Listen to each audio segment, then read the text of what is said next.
Hi, this is Debra Kaufman with Broadcast Beat. I'm in Hollywood at the Linwood Dunn Theater at the Academy of Motion Picture Arts and Sciences. We're here for a digital asset managed symposium, and I have with me a wonderful speaker, Laura Futrell of the Santa Clara Police Department, who's just given a really interesting discussion and presentation of the use of digital assets in the Santa Clara Police Department. Hi, Laura. Hi, how are you? Good, how are you doing? Great. Tell me a little bit about your background. You have a really interesting background. I started as a forensic biologist, and so now I work at the police department, basically I'm triaging evidence that goes over during investigations, and I help the police department interpret scientific reports that come into the Investigations Bureau. Now, you've talked a little bit about how digital assets have become increasingly important in police departments, and I think you called that the CSI effect. Can you describe that a little bit? Yes, I was talking about the CSI effect. We saw that when DNA first started coming into media or into the news in forensic investigations, and it started just becoming that during a trial, people expected DNA, they expected fingerprints, and now that CSI effect is kind of gone over into digital forensics, where now attorneys are expecting you to have, metadata and digital photos and video of all of the events that they're investigating. Do they know when they're saying metadata, do they know what that means, do you think? I'm not sure. I'm not sure if they do or not. So I know you said when you started in 2006, it was a matter. You had like megabytes, right? Yes. Tell me a little bit about how it's grown so massively. So basically, when we first started archiving our data in a digital management system, we had 891 megabytes of digital photographs. And in 2012, we started archiving video interviews as well as audio interviews. And basically what we're seeing is at least a 40% increase annually. Right now we have 1.4 terabytes of data. And for us, even though that doesn't sound like a lot, we're basically thinking it's the tip of an iceberg, because as we move towards 24-hour video in the police department and body cameras worn by our police officers and cameras in the car, it's just exponential how much data we're going to have to store in the next coming years.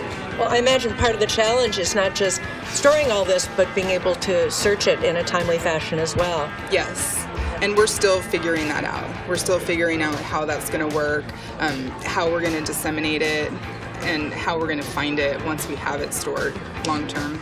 So what are some of the big successes you've had using all this digital assets that you've got now?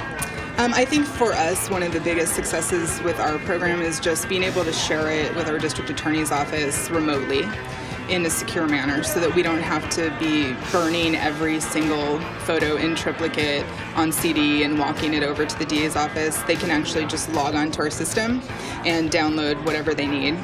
And you've had some actual real success. I know you talked about some cold case homicides. Mm-hmm. Yeah, and that's when I first came to the department. That was my initial job, was to review the evidence associated with our cold cases. And just in resubmitting testing to the laboratory, we were able to resolve 4 of our cold case homicides. So that's pretty amazing. I mean, that's a really validation of everything that you're doing, it seems like. Yeah, definitely. So do you have a lot of support? It seems like Santa Clara, especially because you're in Silicon Valley, is kind of forward-thinking. Yes, I think so. I mean, I think our department is a very forward-thinking department.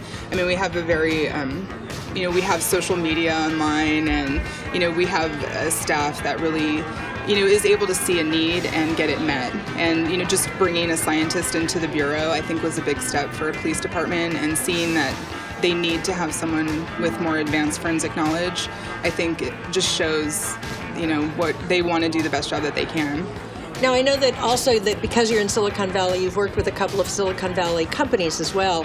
You mentioned Veripic and Adobe. Can you describe a little bit what they've done for you?